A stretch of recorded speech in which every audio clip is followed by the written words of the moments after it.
Katika mchezo wa hatua ya makundi ya ligi ya mabingwa Afrika kati ya Simba na Petro de Luanda uliochezwa katika uwanja wa Benjamin Mkapa jijini Dar es Salaam, Simba walipoteza kwa bao 1-0 mbele ya mashabiki wao. Mchezo huo ulizua mjadala mkubwa kuhusu kiwango cha winga Elie Mpanzu ambaye licha ya kupewa nafasi ya kuanza alishindwa kuonyesha makali yake katika eneo la mwisho, hasa kwa kukosa nafasi mbili za wazi ambazo zingeweza kubadilisha matokeo ya mchezo. Mpanzu ambaye amekuwa akitajwa kama mchezaji mwenye uwezo wa kuamua mechi kubwa, alionekana kuzidiwa na presha ya mchezo huo muhimu.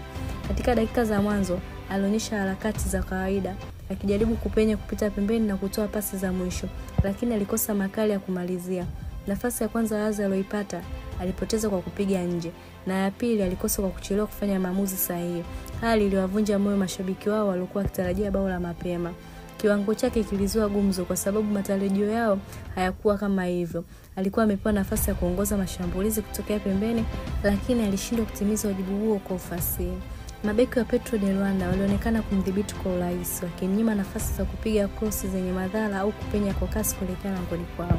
Hali hiyo iliwafanya Simba kukosa tishio la moja kwa moja kwa wapinzani wao na kufanya mechi kuwa ngumu zaidi. Simba walihitaji mchezo wa kuleta mabadiliko, lakini Mpanzu wa kutimiza hilo. Kukosa nafasi mbili za wazi kulikuwa pigo kubwa kwa timu, hasa ilizingatiwa kuwa walikuwa nyumbani na walihitaji ushindi ili kujiweka katika nafasi nzuri ya kusonga mbele. Kocha na benchi la ufundi wanapaswa kutathmini upya namna wanavyomtumia Mpanzu na kama anahitaji msaada kiakili au kiufundi ili kurejesha makali yake. Kwa sasa macho yote yanaelekezwa kwenye mechi zifuatazo, lakini kiwango cha Mpanzu dhidi ya Petro kimeacha maswali mengi. Simba wanahitaji wachezaji wanaweza kuamua mechi kwa vitendo, si kwa sifa pekee.